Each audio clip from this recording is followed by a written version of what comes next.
Study IQ IAS, अब तैयारी हुई affordable. Anti development thesis. So वैसे तो पूरी दुनिया wants to have more development, पर यहाँ पर हमारी बात हो रही है एंटी डेवलपमेंट की। सो development is making something better, making a stronger version of something, leading towards a better outcome, और रिलेटिव टर्म्स में जो आज चीज़ है उससे बेहतर होना। And thesis is your intellectual argument, जिसको डिस्कशन करते हैं, या प्रपोजल, जैसे हम हाइपोथेसिस भी बोलते हैं। अब इसका जो बैकग्राउंड है पब्लिक एडमिनिस्ट्रेशन के लिए वो है कि डेवलपमेंट एडमिनिस्ट्रेशन को हम पढ़ते हैं पेपर 1 में, पर जो डेवलपमेंट है क्या वो वास्तव में इज डेवलपमेंट फॉर ऑल, और that is a very narrow और a specific version of development. So background में जाने के लिए हमें ये देखना होगा कि जो डेवलपमेंट डायमेंशन है वो कब नैरेटिव में स्ट्रॉन्ग नैरेटिव की तरह उभरता है। सो उसका बैकग्राउंड है कि वर्ल्ड वॉर सेकेंड होती है और वहाँ पर न्यूक कर देता है अमेरिका जापान को, और उस समय से लेके अपनी एक हेजेमनी स्टैब्लिश करना चाहता है, और उसी के लिए उसको लेजिटिमेसी चाहिए। तो America takes a lead and wants to become the protector of the world and also wants to contribute in reconstruction of the European world. So World War II का अंत होना, reconstruction of the world, Harry S Trueman unleashing the developmental era की बात करते हैं, और उसी के साथ पोस्ट यूरोपियन रिकंस्ट्रक्शन में अपना कंट्रीब्यूशन करते हैं बहुत बड़ा, क्योंकि Europe was already very devastated after Germany, France and major player like Britain were at wars. So there was a lot of funding, pumping of funds also at that moment, and America took the lead and led world towards the development. But this was more of a American concept of development. America ने इस development को आगे project करने के लिए एक USA lead Marshall plan बनाया, जिसमें जॉर्ज मार्शल जो कि सेक्रेटरी ऑफ स्टेट थे, उनका भारी योगदान था। इसी वजह से इसको मार्शल प्लान बोला गया। हैरी एस ट्रूमैन उस समय के राष्ट्रपति थे अमेरिका में, और इसी समय अमेरिका लीड ले रहा था दुनिया भर के नए इंस्टीट्यूशंस के क्रिएशन में, be it United States, be it United Nations, और be it Bretton Wood conference, जहां से IMF और वर्ल्ड बैंक जैसे मल्टीलैटरल इंस्टीट्यूशन, डोनर इंस्टीट्यूशन निकल के आए। और वर्ल्ड जो WTO है उसका जो ओरिजिन कॉन्सेप्ट है गैट, उसका ओरिजिन, ये कई सारी चीजें अमेरिकन लेड जो गवर्नमेंट के इनिशिएटिव थे फॉर डेवलपमेंट, उसके ये एक तरीके से आर्म्स थे, टूल्स थे to spread their influence in the world. And that influence was not just confined to Europe. It was also having that influence in Europe, in developing countries. For an example, India or Pakistan, newly independent countries of Africa, Asia. इसी के साथ public administration का batch शुरू हो रहा है 28 of June 2023 से. You can avail maximum discount and use SC live code, which is initials of my name Shekhar Chaudhary, and you will get the course at a very discounted price, which is 13,999. In this course we will be having 12 tests, and those 12 tests would have 8 sectionals and 4 full length tests. Apart from that, we have classes from 1 to 4 on each day. We also discuss any of the doubts that come, and also there is answer writing practices live, also previous year questions discussion. So do avail this opportunity and get yourself admission into the third batch, which we are starting from 28th. Coming on to the topic, so United Nations was also institution for the world, since the world has already realized कि अब war बहुत हो चुकी है and we need to have stabilised economy, the destruction has been done. United Nations का जो precursor है, जो उसका ओरिजिन्स है, एक और लीग ऑफ नेशंस नाम की संस्था में जाता है, जो कि आपका वर्ल्ड वॉर फर्स्ट 1919 में कंस्ट्रक्शन होता है, और साथ में यहां भी अमेरिकन प्रेसिडेंट वुडरो विल्सन उसमें एक महत्वपूर्ण भूमिका निभाते हैं, और उनको नोबेल प्राइज में मिलता है. So first world to second world, in between world war first to second, in between, America was building itself as a stronger power. There was lot of things, scientific development, economic progression that was happening in America, and also development. And America wanted to project this developmental model to the world. So United Nations were more or less still is dominated by the European powers, and particularly America. And also United States formed some agencies. For an example, United States Agency for International Development. And this agency in particular helped lot of developing countries. For an example, यहाँ पर IITs की स्थापना करने में इस agency ने भारत की मदद करी. एग्रीकल्चर यूनिवर्सिटीज की स्थापना करने में, इस संस्थान ने भारत की मदद करी. और भी डेवलपमेंट गोल्स को पाने के लिए यहां से हमें काफी सहायता मिली. So that was not only confined to India, but it was also rather Philippines में, साउथ ईस्ट एशिया में, अफ्रीकन कंट्रीज में, बहुत जगह. So the idea was to provide the third world countries a model so that they can develop, so they can become better, they can become a better version of themselves, strength की तरफ आएं और upliftment करें लोगों का जो poverty में जी रहे हैं, impoverished life जी रहे हैं. ये आइडिया था. पर इसके पीछे जो आइडिया है वो इंटरनेशनल पॉलिटिक्स का भी आइडिया है, वहां पर अपना प्रभुत्व स्थापित करना. सो आर्गुमेंट, अब डेवलपमेंट का जो कॉन्सेप्ट है वो थीसिस, एंटीथेसिस का कॉन्सेप्ट, साथ में American led, European world led जो एक बैकग्राउंड तैयार हुआ, वो मैंने आपको समझाया. Now coming on to arguments of anti development thesis. So the scholars of anti development thesis are not altogether against the development concept, rather they are against the westernized model of, not against the concept of development, but western development का जो idea है उसके against है. इनका यह कहना है कि जो डेवलपमेंट का आइडिया है that is not grounded in the realities, ecology, settings of the African countries और for that matter South American countries और एशियन कंट्रीज. जो डेवलपमेंट का आप मॉडल दे रहे हैं वो ना तो पॉलिटिकली रूप से, ना इकोनॉमिकल रूप से, ना सोशल रूप से Asian, African, Latin American countries की रियलिटीज को भाप पाता है, उनके अनुसार अपने को एडजस्ट कर पाता है. साथ में डेवलपमेंट थ्योरीज और आइडिया जो हैं वेस्टर्न वर्ल्ड के, वो केवल और केवल इकोनॉमिक ग्रोथ पे मायने रखते हैं, इकोनॉमिक ग्रोथ को बहुत ज्यादा एम्फेसाइज करते हैं.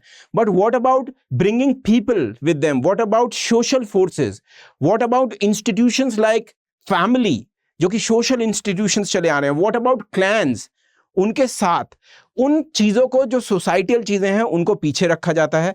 और जो डेवलपिंग कंट्रीज की जो स्ट्रक्चरल वेरिएशन है as compare to the developed world, उस पर भी ध्यान नहीं दिया जाता, क्योंकि कुछ कॉन्सेप्ट यहाँ पर केवल और केवल जो डेवलपिंग कंट्रीज हैं, या मैं कहूँ इंडिया जैसी कंट्रीज में पाए जाते हैं. जैसे कास्ट का सिस्टम है, या इतनी ज्यादा डाइवर्सिटी है, पूरे यूरोप को अगर कंबाइन कर दें उससे भी ज्यादा डाइवर्सिटी हमें हमारे देश में देखने को मिल रही है. So only economical aspect of development would not be able to have ground in India. You need to have something more. और यहाँ का जो कल्चरल एस्पेक्ट है, सोशल एस्पेक्ट है, उसके साथ भी आपको ग्राउंड करनी पड़ेगी थ्योरी. ये थे आर्ग्यूमेंट जो एंटी डेवलपमेंट थीसिस के स्कॉलर्स के थे. यहां पर हमें देखना होगा कि और भी जो क्रिटिसिज्म करा गया है वो इसलिए भी किया गया है कि डेवलपमेंटल इंटरवेंशंस के नाम पे, जैसे यूएसए की जो इंटरनेशनल एडिंग एजेंसी है उसने, या और इंस्टीट्यूशंस हैं जो वर्ल्ड बैंक के हैं, आईबीआरडी है या आईडीए है, आईएफसी है, ये सब जो इंटरवेंशन कर रहे हैं वो कहीं ना कहीं उनके जो आइडियाज हैं, they are not only about ideas to help, and also they are also ideas to have their model of economy imposed in this country and having a subtle way another colonialism, right? So power relations यहाँ पर दिखाया जाता है जब intervention करते हैं कि father और चाइल्ड का पावर रिलेशन, डॉक्टर और पेशेंट का, मतलब जैसे यूएसए या यूरोपियन वर्ल्ड जो है वो फादर है और चाइल्ड है रिसीवर और डोनर का एग्जाम्पल, या डॉक्टर और पेशेंट का. So this whole world which is having largest population in itself, वो क्या है, पेशेंट है और वो बीमार है, उसको चाहिए डेवलपमेंट का एंटीडोट, तो वो देने की कोशिश करते हैं। और थर्ड वर्ल्ड कंट्रीज का जो एक कैटेगरी कर दिया गया है वो ये है कि नॉलेज को प्रोड्यूस करना है, आइडियाज को प्रोड्यूस करना है, मॉडल्स को प्रोड्यूस करना है, और यहां अपनी एक्सरसाइज करने के लिए पावर को थर्ड वर्ल्ड कंट्री पे उनको इंपोज करना है। यह भी क्रिटिसाइज किया गया क्योंकि post 1945 since the formation of UN the direct colonization was impossible. So और तरीके क्या हैं? अपनी कल्चरल हेजेमनी के थ्रू, अपने आइडियाज के थ्रू, अपने इंस्टीट्यूशंस के थ्रू, जो चाहे एक तरीके से जो हेल्पिंग हैंड ही हो, पर वो एक तरीके से it's a more of a control by subtle measures and refined things were put into operation, which on the face value does not look like a controlling measure, but they are controlling. अब यहां पर अगर Indian context में बात करूं या alternative context में बात करूं, तो ऐसा नहीं है कि इस डेवलपमेंटल आइडिया को चैलेंज नहीं किया गया है। इंडिया में तो हमारे क्योंकि कल्चरल बैकग्राउंड, कल्चरल जो हमारी लीनिएज है वो बहुत पुरानी है, सो हमारे पास एक इंडिजिनियस आइडियाज़ भी थे। इन इंडिजिनियस आइडियाज़ में इंडिया में भी बहुत डिस्कशन हुआ, जैसे गांधीयन अप्रोच है। सो गांधीयन अप्रोच ग्राम स्वराज्य की बात करती है, वो ग्राम को एक यूनिट मानते हुए और वहां पर कॉटेज इंडस्ट्रीज को डेवलप करने की बात करती है। साथ में अगर आप देखा जाए तो गांधी जी और डॉक्टर अंबेडकर में भी इस चीज को लेके काफी एक डिस्कशन रहा है कि which model, whether the to take the development at the basic unit गांव या फिर अर्बनाइजेशन। तो डॉक्टर अंबेडकर का ये आइडिया था कि अर्बनाइजेशन होनी चाहिए, ज्यादा मॉडर्न इंडस्ट्रीज आने चाहिए, but so that doctor Ambedkar himself was western educated, so was Gandhi ji, but definitely his idea was more rooted in Indian realities. और अगर आज हम देखें, जब हम डेवलपमेंट के कॉन्सेप्ट की बात करते हैं, सो इन अ वे गांधी जी धीरे धीरे जीत रहे हैं। तो ये इसका मतलब क्या है कि जो डेवलपमेंट हमने अपनाया है वो जो मॉडल है सस्टेनेबल नहीं है। अगर आप recently if you are reading, so you must be knowing Chamoli में लैंड सब्सिडेंस हुआ, चमोली उत्तराखंड लैंड सब्सिडेंस हो रहा है, या चार धाम जो रोड बन रही है, हमारी प्रोजेक्ट्स बन रहे हैं चार धाम, या बिग डैम्स हैं, ये अपने आप में these are all concepts taken out of the leaf of the book of western ideas, going big, but going big and is not a complete solution. So Gandhian approach, where small, where decentralized approach is good, so is you have this 73rd 74th amendment acts. उसके अलावा हमारा DPSP में प्रावधान होना decentralisation के लिए, जहां पर लोगों को अपने डेवलपमेंट प्रोग्राम्स को बनाने का अधिकार हो, लागू करने का अधिकार हो, ना कि डेवलपमेंटल वेस्टर्न मॉडल्स को थोपने के लिए वो एक स्केपगोट बने। So Gandhian approach, decentralised model approach, ये क्या है? एंटायर डेवलपमेंट के ऑल्टरनेटिव मेजर्स हैं। इसके अलावा सस्टेनेबल डेवलपमेंट। अब सस्टेनेबल डेवलपमेंट का बेसिक सा कॉन्सेप्ट यही है कि whatever this generation has as a resources, the next generation should also have. There should not be any compromise to the use of resources by the next generation. The availability should be the same. यहाँ पर आप देखते हैं कि 1983 और 80s के दशक में जो आपका Our Common Future नाम का एक पब्लिकेशन आता है,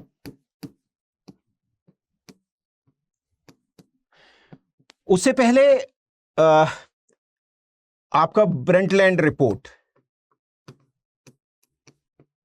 नॉर्वेजियन पीएम के अंतर्गत एक कमीशन बनती है, ब्रंटलैंड कमीशन, उनकी रिपोर्ट आती है, आर कॉमन फ्यूचर पब्लिकेशन होती है, और उससे सस्टेनेबल डेवलपमेंट का कॉन्सेप्ट निकल के आता है, जो कि जो imposed model of western idea है उसका एक तरीके से विरोध है।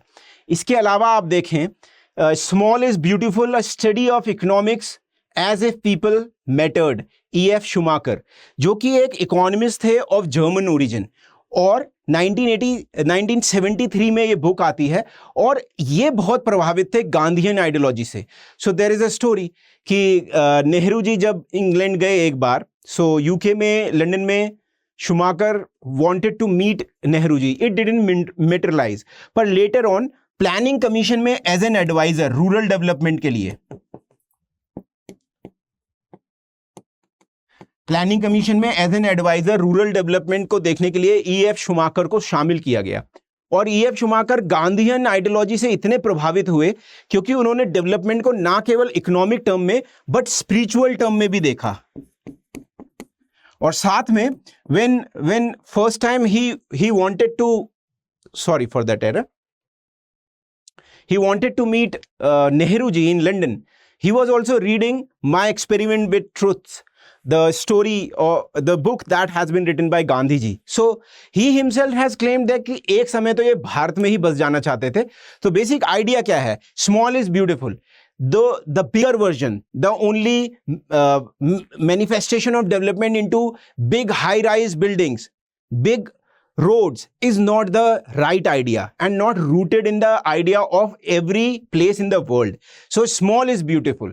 जैसा कि लोग चाहें इकोनॉमी का वो मॉडल, ये आपको ध्यान रखना है. So these are the counter narratives that are for the established concept of development administration और for that matter development that was being imposed.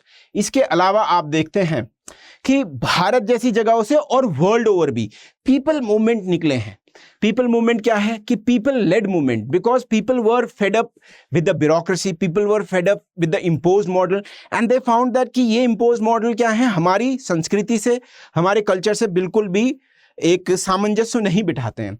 तो चाहे वो चिपको आंदोलन हो, अपिक्को आंदोलन हो या नर्मदा बचाओ आंदोलन हो, जो ये आंदोलन चमोली डिस्ट्रिक्ट में रैनी गांव से शुरू होता है, सुंदरलाल बहुगुणा, उससे पहले धशोली ग्राम सभा और बहुत सारे जो एनवायरमेंटलिस्ट जो एक कंसर्न है पहाड़ में डेवलप होती है और महिलाएं जाके पेड़ों के कटने को रोकती हैं.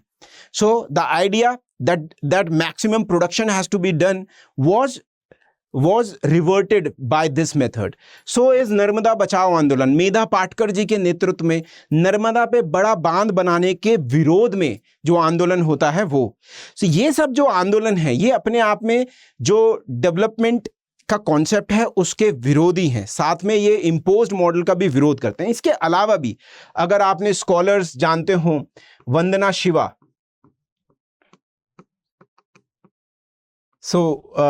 वंदना शिवा एक अक्लेम्ड एनवायरमेंटलिस्ट भी हैं, स्कॉलर भी हैं और ऑल्टरनेटिव डेवलपमेंट अप्रोच की भी बात करती हैं.